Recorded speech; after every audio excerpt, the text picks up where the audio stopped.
महाराष्ट्र सरकारमधील मंत्री आदरणीय धर्मराव बाबा,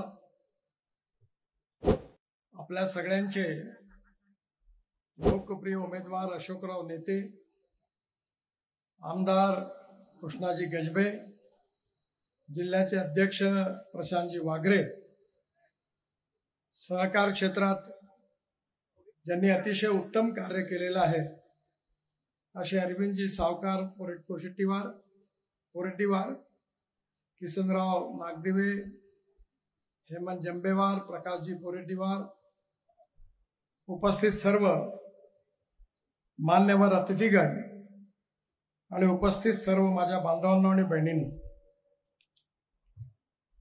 बऱ्याच दिवसानंतर गडचिरोलीमध्ये येण्याची संधी मिळाली.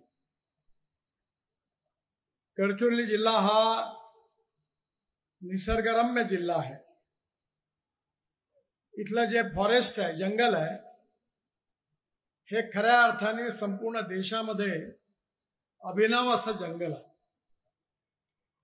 या जिल्ह्यामध्ये मुबलक पाणी आहे, नद्या भरभरून वाहतात. या जिल्ह्यामध्ये खनिज संपत्ती आहे. आता या जिल्ह्यामध्ये एअरपोर्ट, मेडिकल कॉलेज आणि विशेषतः इंडस्ट्रीचा विकास होतो आहे.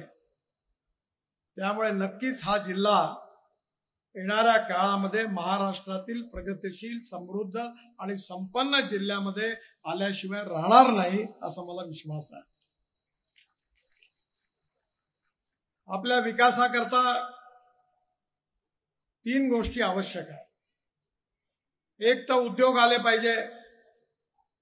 उद्योग आल्याशिवाय आपल्या तरुण मुलांना रोजगार मिळत नाही. पण उद्योग जर आणायचे असतील तर उद्योगपती त्याच ठिकाणी जातात की ज्या ठिकाणी पाणी आहे, वीज आहे, दळणवळणाची साधनं आहे म्हणजे रस्ते आहेत, आणि जिथे टेलिकम्युनिकेशनची व्यवस्था आहे. पण दुर्भाग्य असं आहे की फॉरेस्ट असल्यामुळे रस्ते तयार करण्याकरता, रेल्वे निर्माण करण्याकरता खूप अडचणी आल्या.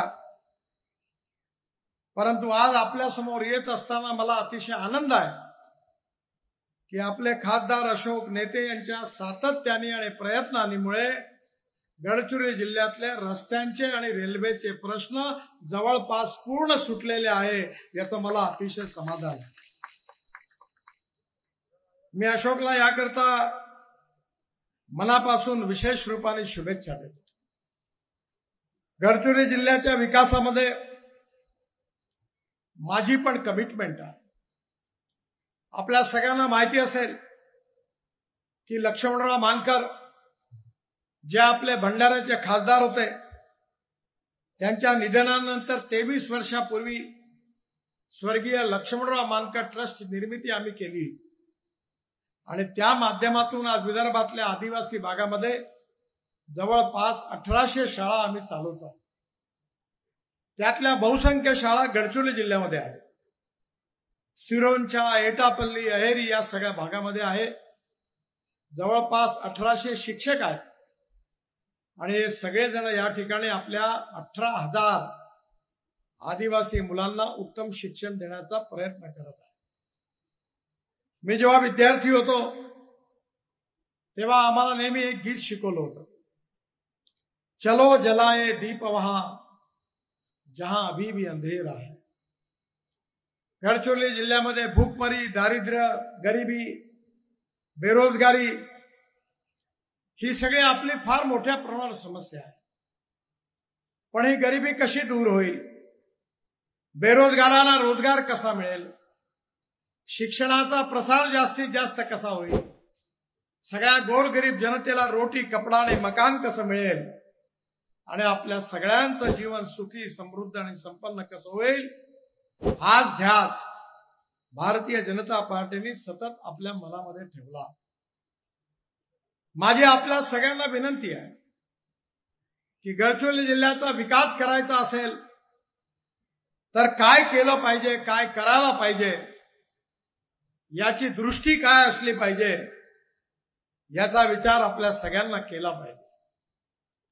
बीएड कॉलेज, प्राथमिक शाळा, आश्रम शाळा, शिक्षकाचा अर्धा पगार तुम्ही अर्धा पगार आम्ही, या भानगडीतून फारसा विकास होणार नाहीये. जे आहे त्यांनी चालवाव्या त्या, पण तुम्हाला सगळ्यांना विचार करावा लागेल की कोणते मूलभूत मुद्दे आहे की ज्यामुळे गडचिरोली जिल्ह्याचा विकास होईल. पहिला मुद्दा होता रस्त्याचा, आणि मला अतिशय आनंद आहे की मी विशेषतः केंद्रामध्ये या खात्याचा मंत्री झाल्यानंतर गडचिरोली जिल्ह्याच्या विकासाकरता, रस्त्याकरता विशेष रूपाने प्रयत्न केला, पैसा दिला, अशोक नेते आणि इथल्या आमदारांचं सहकार्य मिळालं, आणि आज मोठ्या प्रमाणावर ही सगळी कामं आज होत आहेत, काही पूर्ण झालेली आहेत, आणि त्यातून गडचिरोली जिल्हा सुखी, समृद्ध, संपन्न झाल्याशिवाय राहणार नाही. अमेरिकेचे प्रेसिडेंट जॉन एफ केनेडी यांनी आपलं एक प्रसिद्ध वाक्य म्हटलं होतं, ते मी माझ्या ऑफिसमध्ये लिहून ठेवलं आहे.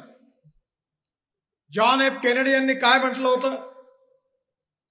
त्यांनी म्हटलं होतं, American roads are not good because America is rich, but America is rich because American roads are good. अमेरिका धनवान आहे म्हणून अमेरिकेतले रस्ते चांगले नाही झाले, तर अमेरिकेतले रस्ते चांगले झाले म्हणून अमेरिका धनवान झाली. आणि म्हणून गडचिरोली जिल्ह्यातले रस्ते चांगले झाले तर गडचिरोली जिल्हा आणि गडचिरोलीतली जनता ही धनवान झाल्याशिवाय राहणार नाही, हा माझा विश्वास आहे. 2014 मध्ये मी जेव्हा मंत्री होतो तेव्हा राष्ट्रीय महामार्ग गडचिरोली जिल्ह्यात केवळ 57 किलोमीटर होता, आणि त्यानंतर 2014 नंतर आतापर्यंत मी 10 पट जास्त म्हणजे 546 किलोमीटर राष्ट्रीय महामार्ग घोषणा केली. 10 पट. आज जी लांबी आहे ते 603 किलोमीटर आहे.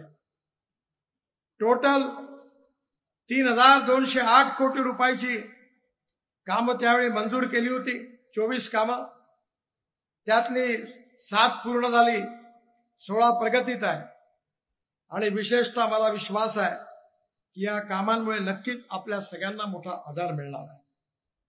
आता धर्मराव बाबा यांनी सांगितल्याप्रमाणे इरावतीवर असेल, वैनगंगेवर असेल, गोदावरीवर असेल, ठिकठिकाणी मोठमोठे पूल बांधलेले आहेत. आणि म्हणून मला विश्वास आहे की गडचिरोली जिल्ह्याचा विकास आता रस्त्यांमुळे झाल्याशिवाय राहणार नाही. गडचिरोली सिरोंचा राष्ट्रीय महामार्ग झाला. हा 180 किलोमीटर लांबीचा रस्ता आहे. साधारण 4 ते 4.5 तास लागत होते. नाही, गडचिरोली नागपूर हा 180 किलोमीटर लांबीचा रस्ता आहे. पूर्वी साधारण 4 ते 4.5 तास लागत होते. आता नागपूरला तुम्ही किती वेळात जाता? 2 तासात. कसा रस्ता झालाय? चांगला आहे ना? म्हणजे नागपूरशी डायरेक्ट कनेक्टिव्हिटी झाली. आता काळजी करू नका, आम्ही नागपूर ते देसाईगंज, नागपूर ते गोंदिया, नागपूर ते चंद्रपूर, नागपूर ते अमरावती, नागपूर ते छिंदवाडा, नागपूर ते गोंदिया आणि नागपूर ते देसाईगंज आणि इथून गोंदियापर्यंत तिकडनं चंद्रपूर पर्यंत अशी ब्रॉड गेज मेट्रो लवकरच सुरू करणार आहोत. आणि मी तुम्हाला देसाईगंज वडशावरून नागपुरात 1 तास 20 मिनिटात पोहोचून देऊ. एअर कंडिशन डब्यामध्ये. तिकीट रेट एसटी पेक्षा कमी राहील. बरोबर लॅपटॉप राहील. तुम्हाला विमानात जसं खायला प्यायला मिळतं, प्यायला म्हणजे पाणी, बरं, गडचिरोली जिल्ह्यात बाकी पिण्याकरता बंदी आहे. त्यामुळे अतिशय आनंदात 5 स्टार ही गाडी सुरू होईल. इथून चंद्रपूरलाही जाता येईल, गोंदियालाही जाता येईल आणि लवकरच गडचिरोली नागपूर ट्रान्सपोर्ट अतिशय सुसह्य होईल. सिरोंचा या राज्य सीमेवरील तालुका मुख्यालयाशी जोडणारा गडचिरोली सिरोंचा हा एकमेव मार्ग आहे आणि पुढे तेलंगणा व छत्तीसगडला जोडणारा सुद्धा हाच मार्ग आहे. या रस्त्याची लांबी 213 किलोमीटर आहे. मी 1600 कोटी रुपयाचे 8 कामं मंजूर केले. 2 कामं पूर्ण झाली, पण 6 कामं फॉरेस्ट डिपार्टमेंटनी अडवली. शेवटी मी 3rd डिग्री मेथड वापरली. दिल्लीत मुंबईत मीटिंग झाल्या आणि मला तर असं वाटतं की तुम्ही आता या फॉरेस्टवाल्यांना इथेच घेराव घातला पाहिजे. या झारीतले शुक्राचार्य कोणी असतील ते फॉरेस्ट डिपार्टमेंट आहे. सगळे कामं अडवतात. पर्यावरणाची रक्षा झाली पाहिजे, झाडं लागली पाहिजे, पाणी अडवलं पाहिजे. मी तर आदेश दिला की झाडं तोडायची नाही, झाडं ट्रान्सप्लांट करायची. मी पेट्रोल डिझेल बंद करायचा निर्धार केला. Ethanol, methanol, biodiesel, bio LNG, bio CNG, electric, hydrogen या सगळ्याची वाहनं आणली. कारण काय, या देशातलं प्रदूषण कमी झालं पाहिजे, इकॉलॉजी आणि एन्व्हायरमेंट प्रोटेक्ट झाली पाहिजे. मी 78,000पेक्षा जास्त झाडं ट्रान्सप्लांट केली. आपल्या महाराष्ट्रातले एक सयाजी शिंदे म्हणून फिल्म ऍक्टर आहे. ते तेलुगू चित्रपटात खूप विलनचं काम करतात, प्रसिद्ध लोकप्रिय आहे. त्यांना मदतीला घेऊन अनेक वडाची 100 वर्ष जुनी झाडं पैठणमध्ये ट्रान्सप्लांट केली. मी पण पर्यावरणाचं रक्षण करण्याचा समर्थक आहे, पण पर्यावरणही झालं पाहिजे, इकॉलॉजी आणि एन्व्हायरमेंटचं प्रोटेक्शनही झालं पाहिजे आणि आदिवासींच्या तरुण मुलांच्या हाताला कामही मिळालं पाहिजे, विकास पण झाला. पण मला आज सांगताना आनंद होतोय की फॉरेस्ट डिपार्टमेंटने आता या 6 कामावरच्या परमिशन दिलेल्या आहे. ही सगळी कामं सुरू झालेली आहे आणि पुढल्या 6 महिन्यामध्ये सिरोंचा ते गोडचिरोली हा 1600 कोटी रुपयाचा रस्ता पूर्ण होईल असा मी तुम्हाला सगळ्यांना विश्वास देतो. याची लांबी 210 किलोमीटर आहे.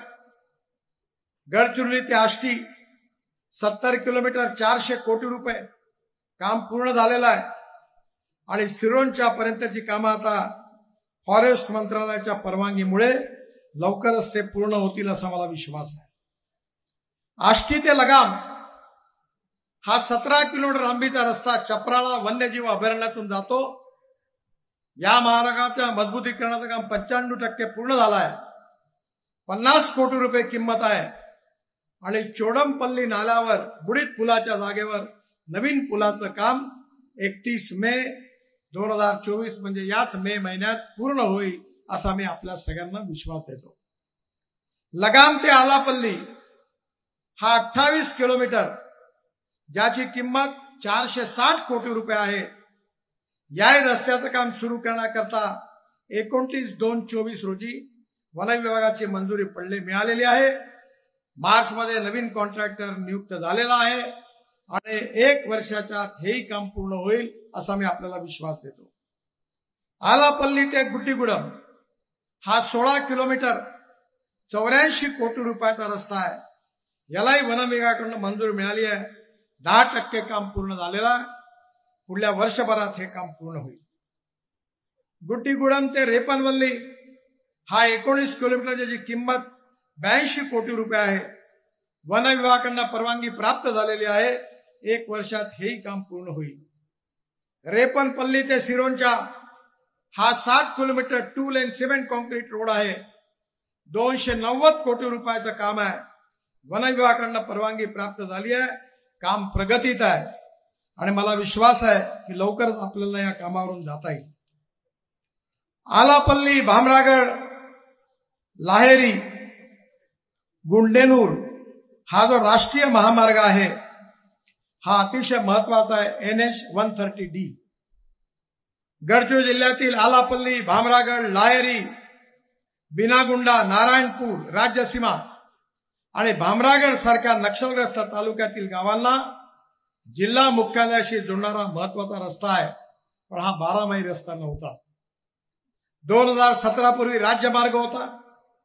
अशोक नेतेंच्या आग्रहाखातर मी 2017 मध्ये याला NH जाहीर केलं.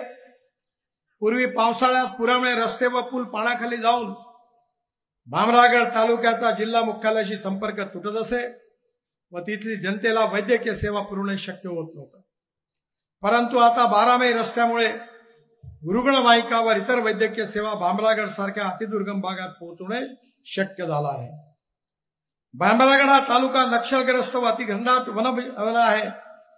उच्च शिक्षणाची सोय नाही, त्यामुळे बरेच विद्यार्थी गडचिरोली, अहेरी, मुलचेरा, चामोर्शी या तालुक्यात शिक्षण घेतात। आता 12 मै रस्त्यामुळे या विद्यार्थ्यांना भामरागडवरून आपल्या महाविद्यालयात ये जा करणं सहज शक्य होणार आहे।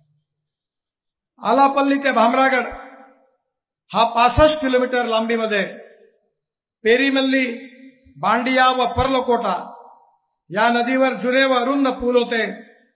त्या ठिकाणी नवीन पुलाच्या कामाला मी मंजुरी दिलेली आहे आणि लवकरच पेरीमल्ली नदीवर नवीन उंच पूल किंमत 50 कोटी रुपये या पुलाचे बांधकाम जवळपास पूर्ण झालेलं आहे। बंडिया नदीवरील नवीन उंच पूल किंमत 80 कोटी रुपये, डेक स्लॅबचं काम सुरू आहे। 31 जून 2024 पर्यंत हे काम पूर्ण होईल। पर्लकोटा नदीवरील नवीन उंच पूल किंमत 80 कोटी रुपये, 60% काम पूर्ण झाले असून भामरागड बाजूस कोर्ट केस आहे। थोडा हा निकाल लावण्याकरता आपण सहकार्य करा।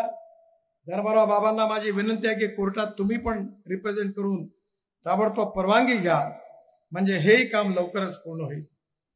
ताडगाव ते हेमलकसा इथे 8 छोट्या नाल्यावर पावसाळ्यात बुडणारे रपटे होते, तिथे 50 कोटी रुपये मी दिले आणि 8ही पुलांचं काम पूर्ण झालं। आलापल्ली ते ताडगाव या 50 किलोमीटर लांबीमध्ये 7 छोट्या नाल्यावर पावसाळ्यात बुडणारे रपटे होते। नवीन कामाला मी 40 कोटी रुपये दिले, याचं काम सुरू झालेलं आहे आणि 31 डिसेंबर 2024 पर्यंत हे सगळे पूल पूर्ण होतील।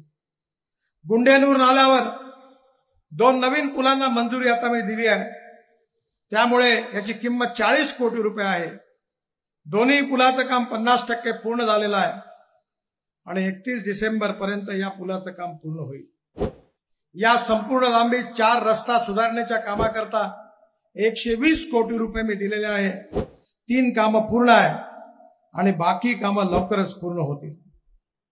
गडचिरोली जिल्ह्यामध्ये जी कामं पूर्ण झाली, गडचिरोली ते आष्टी हा 2 लेन, एक सीसी रोड आहे, एक बीटी रोड आहे, 300-400 कोटी रुपये हे काम पूर्ण झालं। गडचिरोली ते मूल हे 42 कोटीचं काम आहे। सिमेंट कॉन्क्रीट रोड आहे, 500 कोटी रुपयाचं आहे, हे पण काम आता पूर्ण होत आलेलं आहे। मेडपल्ली ते पेरीमिली या रस्त्याचं मजबूतीकरण हेही काम जवळपास पूर्ण झालेलं आहे। चंद्रा ते हेमलकसा, भामरागड ते लाहेरी, सिरोंच्या जवळ प्राणहिता नदीवर जवळपास 180 कोटी रुपयाचा मोठा पूल आता बांधून पूर्ण झालेला आहे। आताच धर्मराव बाबांनी ज्याचा उल्लेख केला। आलापल्ली ते भामरागड या भागामध्ये विशेषतः पर्लकोटा नदीवरील मोठ्या पुलाचं बांधकाम 80 कोटी रुपये 60% झालेलं आहे। या वर्षात ते पूर्ण होईल। त्याचबरोबर आलापल्ली भामरागड रस्त्यावरील बांडिया नदीवरील मोठ्या पुलाचं काम 75 कोटी 70% पूर्ण झालं, या वर्षी पूर्ण होईल। आलापल्ली भामरागड 44 कोटी, आलापल्ली भामरागड 45 कोटी, आलापल्ली भामरागड 40 कोटी, आलापल्ली भामरागड 40 कोटी ही सगळी कामं प्रगतीपथावर आहेत। आणि विशेषतः आलापल्ली ते मेडपल्ली, गडचिरोली, आष्टी यावर शिवनी नदीवर मोठ्या पुलाचं बांधकाम 170 कोटी रुपये हेही 23% पूर्ण झालेलं आहे। गडचिरोली ते सिरोंच्या भागात आष्टी ते लगाम रस्त्याचं डांबरीकरण, माझ्याजवळ मोठी लिस्ट आहे। ही सगळी कामं जवळपास 3000 कोटी रुपयाची कामं जवळपास पूर्णत्वाच्या मार्गावर आहे। सिरोंचा ते गोदावरी नदीवरील मोठ्या पुलाचं बांधकाम त्याचंही पण वर्क ऑर्डर मी इथे येण्याच्या आधी, आचारसंहिता लागायच्या आधी मार्चमध्ये दिलेला आहे आणि सिरोंचा ते हा मोठा गोदावरीवरील मार्ग हा पण लवकरच पूर्ण होईल। मला आनंद आहे की या जिल्ह्याचा विकास व्हायचा असेल तर रस्ते झाले पाहिजे, या जिल्ह्याचा विकास करायचा असेल तर रेल्वे झाली पाहिजे। गडचिरोली ते देसाईगंज ही रेल्वे आता पूर्ण होत्या आणि येणाऱ्या काळामध्ये माझी आपल्याला विनंती आहे, सगळ्या आमदारांना, नेत्यांना विनंती आहे, मी जे सांगतो ते लक्षात ठेवा की पुढल्या 10 वर्षात महाराष्ट्रातला सगळ्यात सुखी, समृद्ध, संपन्न आणि श्रीमंत जिल्हा कोणता होणार आहे तो गडचिरोली जिल्हा होणार आहे. पण इंग्लिशमध्ये एक म्हण आहे, you can take horses up to the water, you cannot make them mandatory to drink the water. तुम्ही घोड्यांना पाण्यापर्यंत नेऊ शकता, पण पाणी पिण्याची जबरदस्ती नाही करू शकत. मी गोंडवाना युनिव्हर्सिटी आणि इथल्या शिक्षण संस्थांना आवाहन करेन की पुढल्या 10 वर्षामध्ये लोह खनिजापासून होणारा व्हॅल्यू ऍडिशन, त्यात होणाऱ्या खाणी, लागणारी मशिनरी, ट्रक, ट्रेनिंग, IITचे मुलं, इंजिनिअरिंगचे मुलं, कोणत्या प्रकारची मॅन पॉवर पाहिजे आहे ती गडचिरोली जिल्ह्यात त्याचं ट्रेनिंग आणि प्रशिक्षण इथल्या आदिवासी मुलांना, इथल्या सगळ्या मुलांना द्या. आणि तुम्ही या सगळ्यांना मागणी करा की तुमच्या सर्व कामामध्ये 80% गडचिरोली जिल्ह्यातलाच युवकांना रोजगार मिळाला पाहिजे. मी तुम्हाला पूर्ण सपोर्ट करीन आणि त्यांना सांगेन. पण तुम्ही जर इंजिनियरच तयार केले नाही, तुम्ही ITIचे कोर्सेस सुरू केले नाही आणि तुमचे जर ट्रेन मुलं राहणार नाही तर मग काम कसं मिळणार. आणि म्हणून येणाऱ्या काळामध्ये भारतातला सगळ्यात चांगल्या क्वालिटीचा आयर्न ओर तुमच्या जिल्ह्यात आहे. पॉलिटेक्निक कॉलेज, ITI, मी तिथल्या खनिजवाल्या जे लोकांना खाणे मिळाल्या त्यांना सांगितलं तुम्ही engineering college, polytechnic college, ITI, driver training school सुरू करा. स्थानिक युवकांना आपल्या बरोबर घ्या.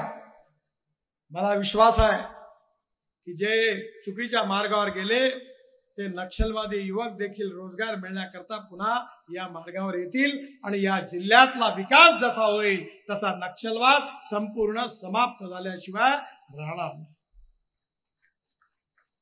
अजून एक महत्वाची गोष्ट आहे की आपल्याकडे धरणं होऊ शकत नाही, कारण फॉरेस्ट आहे.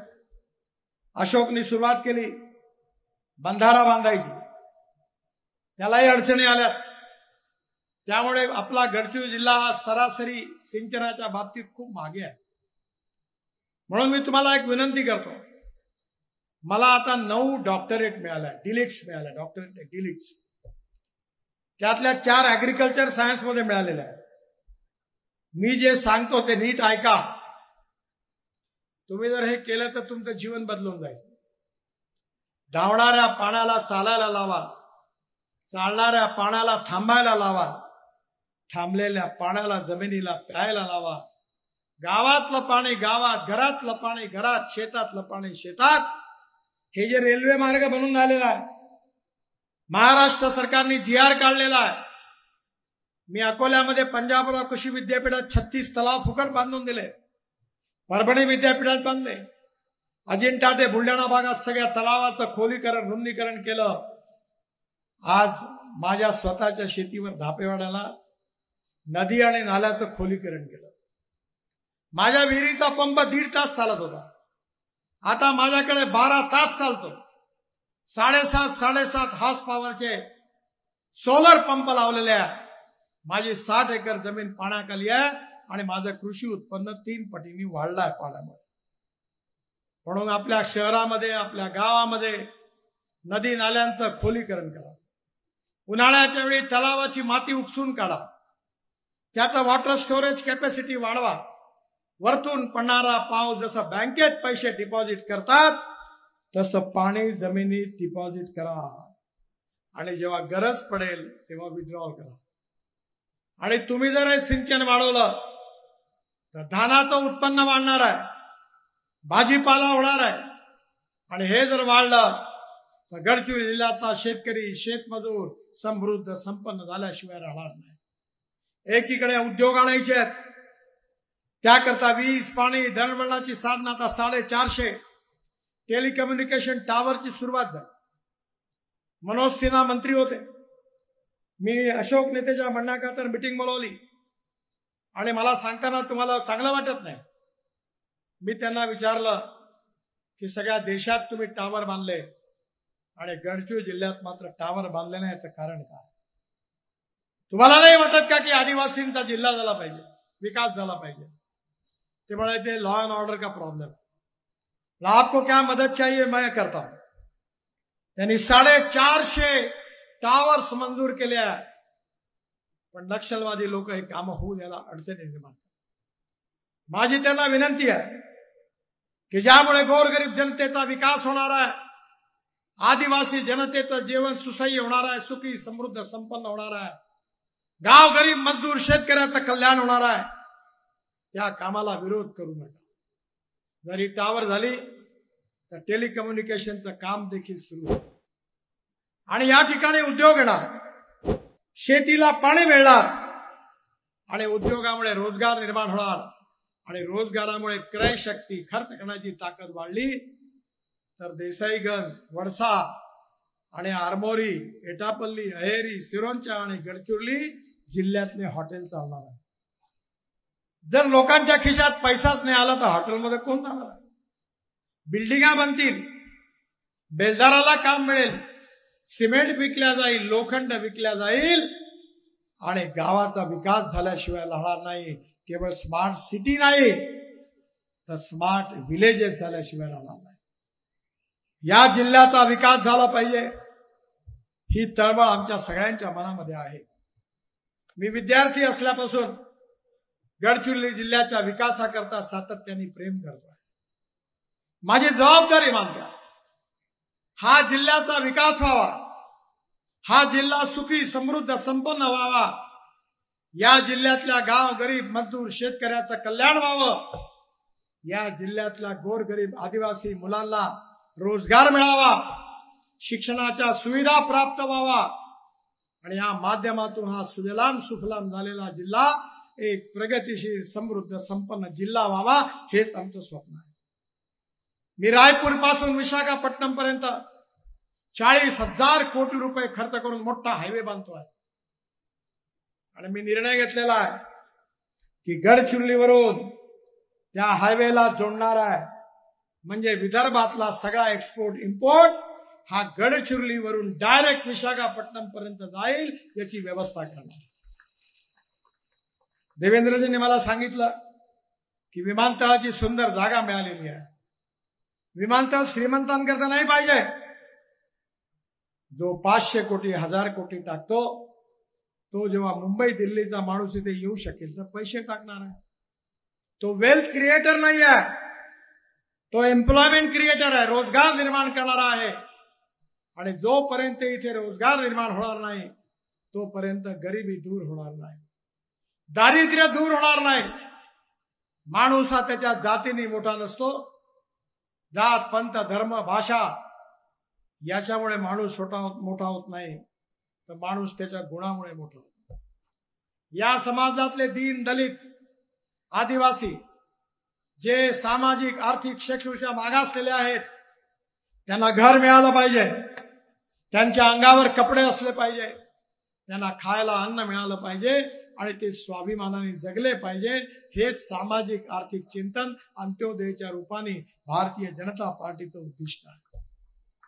मी या देशामध्ये 1 कोटी लोक माणूस माणसाला खिचण्याचं काम करत होता, सायकल रिक्षा. मी बदलवला, मेकॅनिक ड्रिव्हन ही रिक्षा आणला आणि मानवीय शोषणाची पद्धती या देशातून नष्ट केली आणि या 1 कोटी लोकांना जे आदिवासी दलित मुस्लिम होते त्यांना सन्मानाने जगता येण्याचा मार्ग मोकळा केला. हेच माझ्या जीवनातलं सगळ्यात मोठं काम आहे हे मी लोकांना नेहमी सांगतो. माझ्या बांधवांनो बहिणींनो, नीट समजून घ्या की तुमचं हित कशात आहे.